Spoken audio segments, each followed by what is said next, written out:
नि सा रे ज नि ज रे म ज रे म प रे म प नि म प नि सा रे देवधारा। नमस्कार, आप देख रहे हैं दिव्य धरा और आपके साथ हूं मैं मनीषा गोदारा।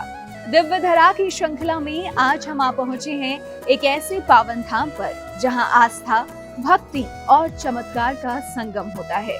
ये वो धाम है जहां हर भक्त नतमस्तक होकर अपनी मनोकामना लेकर आता है और माता की कृपा से उसके जीवन की सभी इच्छाएं, सभी मनोकामनाएं पूर्ण होती हैं। जीवन में सुख समृद्धि आती है। जी हाँ, आज हम मौजूद हैं राजस्थान के सीकर जिले में स्थित एक सिद्ध पीठ, एक पावन धाम जीण माता धाम। ये सिर्फ एक धाम नहीं है, बल्कि आस्था का एक ऐसा केंद्र है जहाँ की महिमा अनंत है, जहाँ की कहानी सदियों पुरानी है और जहाँ भक्तों की श्रद्धा कभी कम नहीं होती। तो चलिए आपको भी करवाते हैं इस पावन धाम के दिव्य दर्शन।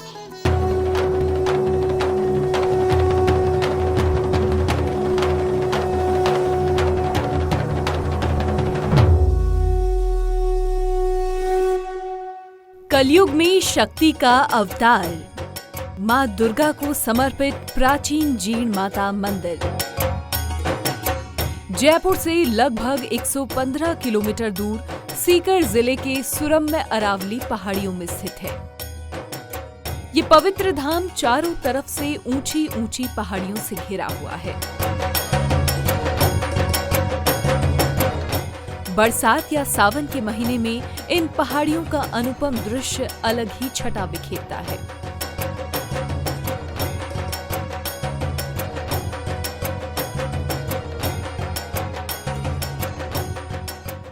मंदिरों का महत्व उनकी भव्यता में नहीं, बल्कि उन आस्थाओं में होता है जो भक्तों के दिलों में समाई होती हैं। मां जीण का मंदिर एक इमारत नहीं, बल्कि एक आध्यात्मिक ऊर्जा का केंद्र है, जिसकी कहानी हजारों साल पुरानी है। अब वैसे तो कई सारी लोक कथाएं प्रचलित हैं, लेकिन जो सबसे प्रचलित कथा है, आज हम आपको वो सुनाते हैं। वर्षों की कठोर तपस्या के बाद मां आदि शक्ति ने जीण को आशीर्वाद दिया और उन्हें शक्ति का दिव्य रूप प्रदान किया।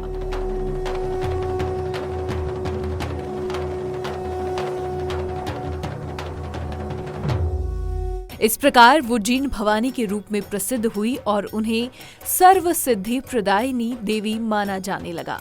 ये मंदिर आज का मंदिर नहीं है, ये मंदिर 5000, 7000, 8000 साल पुराना है। आदिकाल से ये मंदिर चलता हुआ आ रहा है। यहाँ पर कपिल मुनि जी ने तपस्या करी थी। कपिल मुनि जी का जन्म 7000 साल पहले हुआ था। उन्होंने यहाँ पर आकर तपस्या करी थी। उसके बाद महाभारत के टाइम पे जब पांडव अज्ञातवास में थे, वो भी यहाँ पर आए थे। उन्होंने भी मावड़ी की सेवा करी है। उसके बाद में 1100 ईस्वी में जीण नाम की कन्या थी। ये जयंती माता का स्थान था। यहाँ पर जीण नाम की कन्या ने साधना प्राप्त करी, सिद्धि प्राप्त करी और कलयुग के अंदर ये मंदिर जीण माता के नाम से ही प्रसिद्ध है।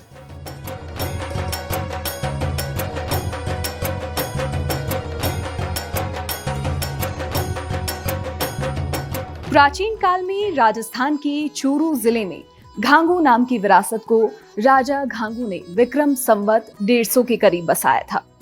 राजा घांगू प्रजापालक थे, दयालु थे, लेकिन निसंतानता के कारण अक्सर उदास रहते थे। एक दिन राजा शिकार के लिए जंगलों में घूमते घूमते एक वीरान जंगल में पहुंचे, जहां झाड़ झंझाड़ों के बीच एक साधु महात्मा तपस्या कर रहे थे। उन्हें देखकर राजा ने भी वहां आसपास की जगहों को साफ करना शुरू किया और वहीं पर रहकर तपस्या करने लगे।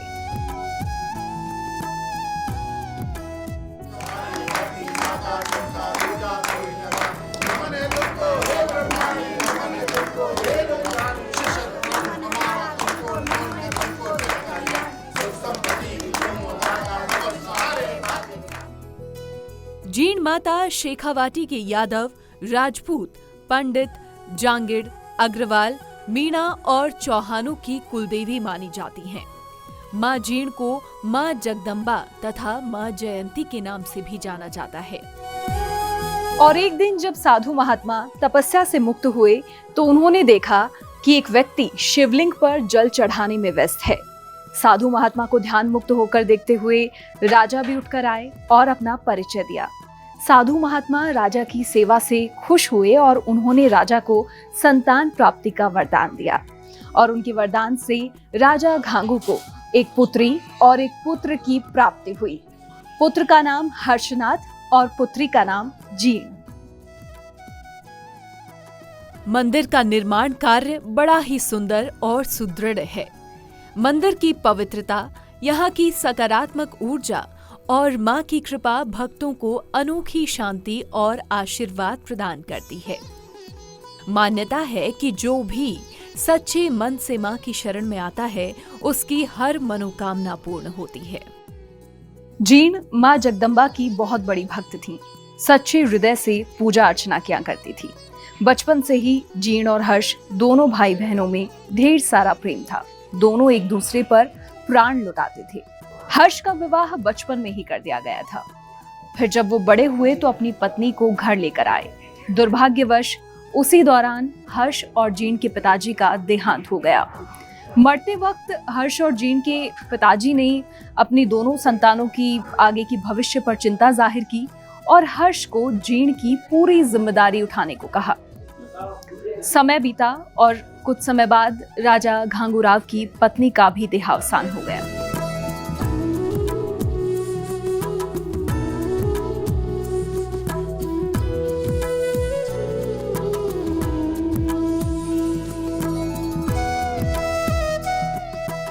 माँ जीण भवानी की प्रतिमा का प्रतिदिन अलग अलग श्रृंगार किया जाता है।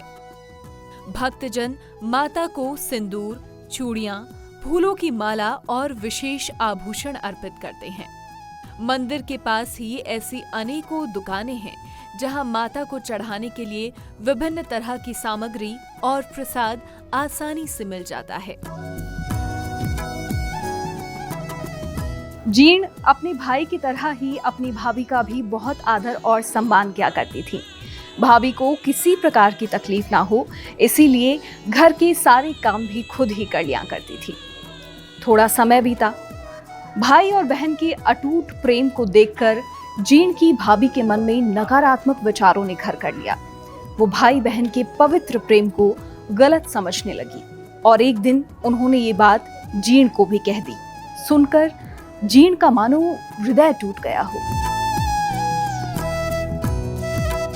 कहा जाता है कि जो भी सच्चे मन से माता जी के दरबार में आता है, उसकी हर मनोकामना पूर्ण होती है। इसीलिए तो न केवल राजस्थान से बल्कि देश के अन्य राज्यों से भी श्रद्धालु यहाँ माँ के दर्शन करने आते हैं। हम लोग मध्य प्रदेश के सिवनी जिले से यहाँ पर आए हैं और ये जीण माता हमारी कुलदेवी हैं और हम लोग का काफ़ी विश्वास है माता रानी पे, तो इसलिए हम लोग यहाँ पर हर वर्ष आते हैं यहाँ पर और माता के चमत्कार से हम लोग प्रभावित भी हैं। जयकारा शेरावाली का, बोल साचे दरबार की जय, जीण माता की।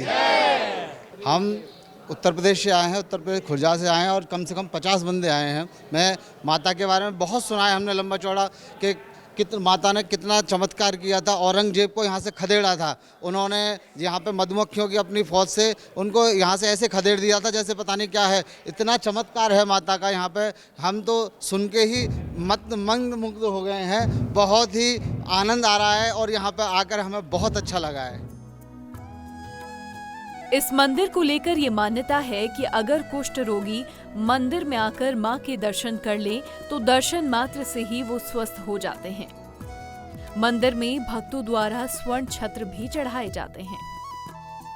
जीण माता का मंदिर देश ही नहीं विदेश से यहाँ यात्री पहुँचते हैं और यहाँ पहुँचने के बाद जीण माता जब पहुँचते हैं तो माँ उनकी हर एक मनोकामना पूरी करती है।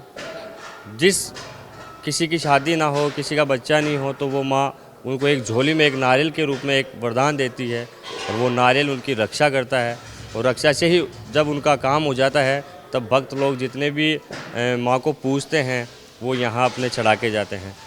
हृदय में ढेर सारी पीड़ा लिए हुए जीण ने अपने भाभी को कहा कि अगर ये बात मेरे भाई को पता चल गई तो वो आपको घर से निकाल देंगे। और अब दोनों ननद भाभी के बीच विवाद शुरू हो गया और उसी विवाद में दोनों के बीच शर्त लगी कि दोनों सरोवर पर पानी लेने जाएंगी और जब घर लौटेंगी तो हर्ष जिसकी मटकी पहले उतारेंगे माना जाएगा हर्ष उसी से अधिक प्रेम करते हैं। यदि जीन की मटकी पहले उतारी गई तो जीन की भाभी घर छोड़ देंगी और यदि हर्ष ने अपनी पत्नी की मटकी पहले उतारी तो जीन घर छोड़ देंगी।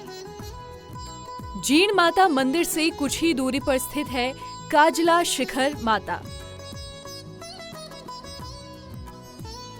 अब जीन को तो पूरा भरोसा था कि हर्ष उनकी ही मटकी पहले उतारेंगे और ऐसा ही होता भी, लेकिन उसी रात जीन की भाभी बिना कुछ खाए बिना कुछ कहे ऐसे ही सो गई।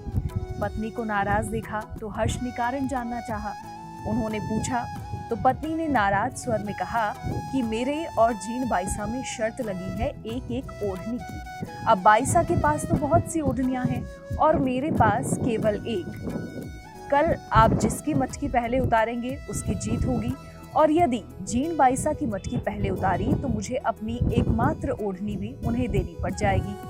अब ये सुनकर हर्ष ने कहा कि ये तो बहुत छोटी सी बात है और मैं तुम्हारी मटकी ही पहले उतारूंगा। में गांगू गांव है तो वहाँ राजा गंगो सिंह जी चौहान की लड़की थी जीण और बड़ा भाई था हर्ष, दोनों बहन भाई थे। उनका जन्म स्थान गांगू गांव है। ननद हर्ष की शादी हो गई थी और ये 6 साल की थी तो इसमें शक्ति का रूप था, भाव आने लग गए थे। ये वहाँ से दोनों बहन भाइयों में घनिष्ठ प्रेम था तो ननद भौजाई के आपस में विवाद हुआ। उस विवाद को चलते ये घर छोड़ करके और चलते चलते जीण माता के इन पहाड़ों में ये आ गई। यहाँ करके इन्होंने, यहाँ काजल शिखर मंदिर है ये अभी वर्तमान में, यहाँ करके यहाँ उन्होंने तपस्या की। पीछे पीछे भाई आया मनाने के लिए लेकिन ये मानी नहीं, रूठ के बैठ गई। तो भाई बोला मैं भी घर नहीं जाऊंगा, मैं भी तपस्या करूंगा। तो भाई ने यहाँ से बराबर में बैठ के तपस्या की। माई ने कहा बराबर में तपस्या करेगी तो वही बात हो गई, घर में ही रह लेंगे इससे बढ़िया। तो फिर जीण माता ने कहा कि या तो मैं नीचे जाऊं या दूसरी जगह जाऊं या आप जाओ। तो भाई यहाँ से जीण माता यहाँ से थोड़ा नीचे पहाड़ थे, उन पहाड़ के एक पहाड़ था उनके 2 पहाड़ हो गए और नीचे जाके मनुष्य देह से त्याग किया, शक्ति प्रकट उसको वहाँ हुई। जो जीण माता जयंती है वो जीण माता के नाम से वहाँ प्रसिद्ध हुआ।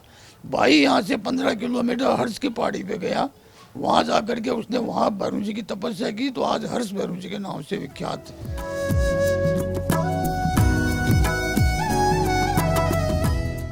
और इस बात से अनजान जीण दूसरे दिन अपनी भाभी के साथ पानी लेकर घर लौटी तो हर्ष ने अपनी पत्नी की मटकी पहले उतार दी। अब ये देखकर जीण और टूट गई। जीण बाई के मन को गहरी ठेस पहुंची और शर्त के अनुसार वो रोते रोते घर से निकल गई और सीकर जिले के पास एक पहाड़ के पास आकर रुकी। ऐसा माना जाता है कि वहां रोने के कारण उनकी आंखों से जो काजल निकला उसी के नाम पर उस पहाड़ का नाम पड़ा और उसे आज भी काजल शिखर के नाम से जाना जाता है।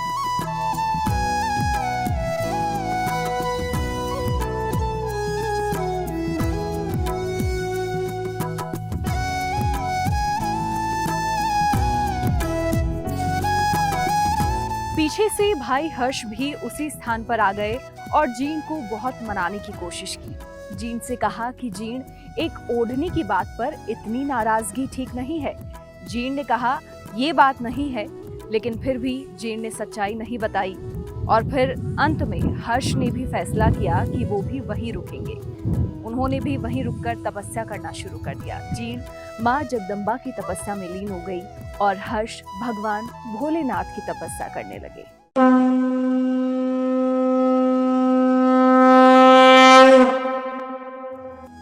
जीण माता के मंदिर से लगभग 15 किलोमीटर दूर है हर्षनाथ पर्वत। ये पर्वत अपने प्राचीन हर्षनाथ मंदिर और अद्भुत प्राकृतिक सुंदरता के लिए प्रसिद्ध है।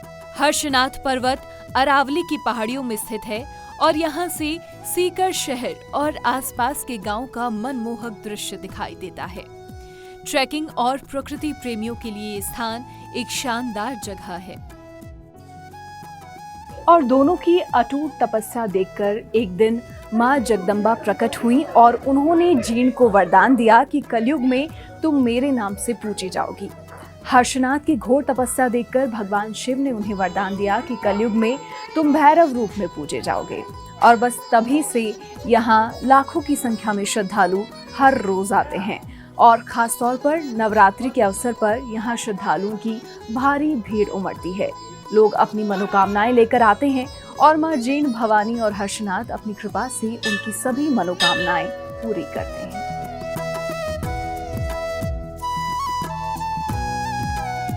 हर्षनाथ पर्वत की ऊंचाई और यहाँ की हरियाली इसे गर्मी के मौसम में भी एक सुखद यात्रा स्थल बनाती है। धार्मिक और ऐतिहासिक महत्व के केंद्र और पहाड़ियों के बीच स्थित होने के कारण प्रकृति प्रेमियों और श्रद्धालुओं के बीच ये मंदिर भी बड़ा खास माना जाता है।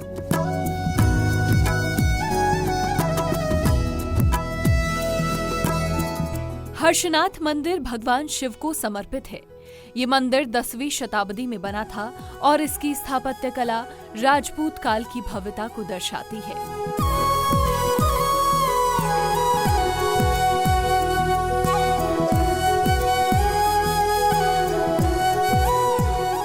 ये यहाँ का सबसे पुराना मंदिर है, पंचमुखी महादेव का मंदिर है। हर्षनाथ भैरू जी ने यहाँ पे आके तपस्या की थी। 1150 साल पुराना मंदिर है। ये 956 ईस्वी का बना हुआ है। ये औरंगजेब के द्वारा इसी को तोड़ा गया था। औरंगजेब तोड़ने के लिए जब यहाँ पे आया था तो हर्षनाथ जी जीण माता के भाई है जो यहाँ पे तपस्या कर रहे थे, तो यहाँ से तोड़ने के बाद जीण माता के पीछे गया था औरंगजेब, तो वहाँ पे जीण माता ने मधुमक्खी छोड़ी थी। फिर उन्होंने वहाँ पे माफ़ी मांगी थी। ये लास्ट मंदिर है औरंगजेब के द्वारा खंडित किया हुआ, बताते हैं भाई ये लास्ट मंदिर है। तो जीण माता के जाके फिर वहाँ पे उन्होंने माफ़ी मांगी थी, तो उन्होंने क्या स्वामन तेल और घी बोला था दोनों जगह, वो आज भी आते हैं हमारे यहाँ पे। जीण माता के और हर्षनाथ जी के दोनों जगह आज भी आते हैं। यहाँ का मेन मुख्य मंदिर है। यात्री लोग आते हैं हर्षनाथ भैरू जी के नाम से आते हैं। जो दक्षिण यहाँ से जो दक्षिण दिशा में चलते हैं 100 मीटर दूर वहाँ पे हर्षनाथ जी का मुख्य मंदिर स्थित है। ये पंचमुखी महादेव का मंदिर स्थित है यहाँ पे। यहाँ हर्षनाथ भैरू जी ने तपस्या की थी। मंदिर का पुनर्निर्माण 18वीं शताब्दी में किया गया था, क्योंकि मूल मंदिर को आक्रमणों के दौरान काफी नुकसान पहुंचा था।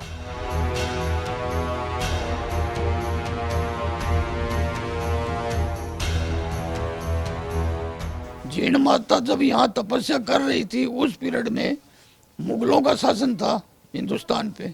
तो मुगल वंश के शासन में औरंगजेब ने मोमडन थे, हिंदुओं को नहीं मानता था, तो यहाँ से मंदिर से दीपक से उजाला गया उनके महलों में। तो बोले ये मेरे महल में उजाला कहाँ से आ रहा है? तो बोले ये कोई हिंदू देवता है, बोले तोड़ो खंडित करो उनको। तो दिल्ली से चल के वो खंडित करते करते यहाँ आए। तो यहाँ आए तो उन्होंने आते ही मूर्तियों को खंडित किया जो हर्ष की भैरू जी पे है। तो वहाँ खंडित करने के बाद में बोले यहाँ तो कोई दीपक नहीं जल रहा है, उजाला कहाँ से आया? तो बोले वो पहाड़ दूसरा है, वो मंदिर दूसरा है। तो वो जितनी मूर्ति तोड़ सकता था तोड़ी, बाकी वो वहीं रुक गया। आज भी वहाँ पुरातत्व विभाग वाले उनकी मूर्तियों की निगरानी कर रहे हैं। वो वहाँ से चल के यहाँ जीण माता आया, तो आते ही वहाँ जीण माता ने उनको परिचय दे दिया। भंवरे मधुमक्खी उनकी पूरी सेना को खा गई, औरंगजेब को खा गई।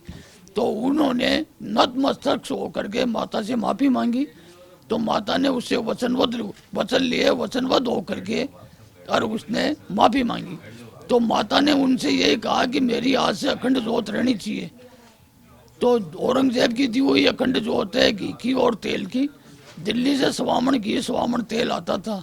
भारत आज़ाद हुआ तो वहाँ गवर्नमेंट बदलने से 20 रुपये 18 पैसे उस जमाने के आज भी देवस्थान में जमा होते हैं। हर्षनाथ पर्वत पर कई प्राचीन मूर्तियां और मंदिरों के अवशेष मिलते हैं जो प्रतिहार वंश के शासनकाल की गौरवशाली विरासत को दर्शाते हैं। मंदिर की दीवारों और स्तंभों पर की गई नक्काशी अद्भुत है और उनमें देवताओं, अप्सराओं और पौराणिक कथाओं के दृश्य उकेरे गए हैं।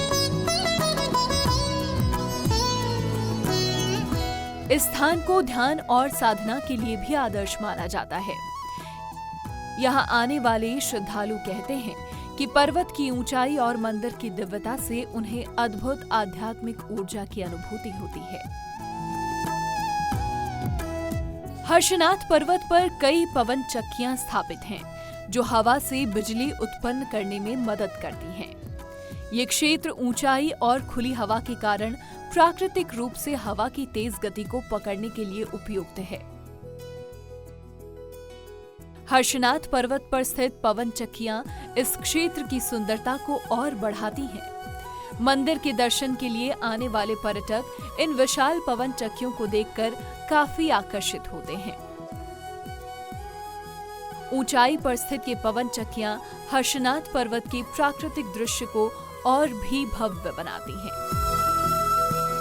जीण माता की कथा सिर्फ एक धार्मिक कहानी नहीं है, बल्कि ये त्याग, तपस्या और भक्ति की एक प्रेरणादायक गाथा है। ये वो धाम है जहां आस्था और भक्ति का संगम होता है। अगर आप भी अभी तक जीण माता धाम नहीं आए हैं तो एक बार यहाँ आकर दर्शन जरूर करें और इस दिव्य धरा की दिव्य ऊर्जा का अनुभव करें। अगली बार फिर लेकर चलूंगी आपको एक ऐसी ही दिव्य धरा पर। तब तक के लिए मुझे दीजिए इजाजत। नमस्कार। नि सा रे सा नि सा रे म सा रे म प रे म प नि मा प नि सा रे दे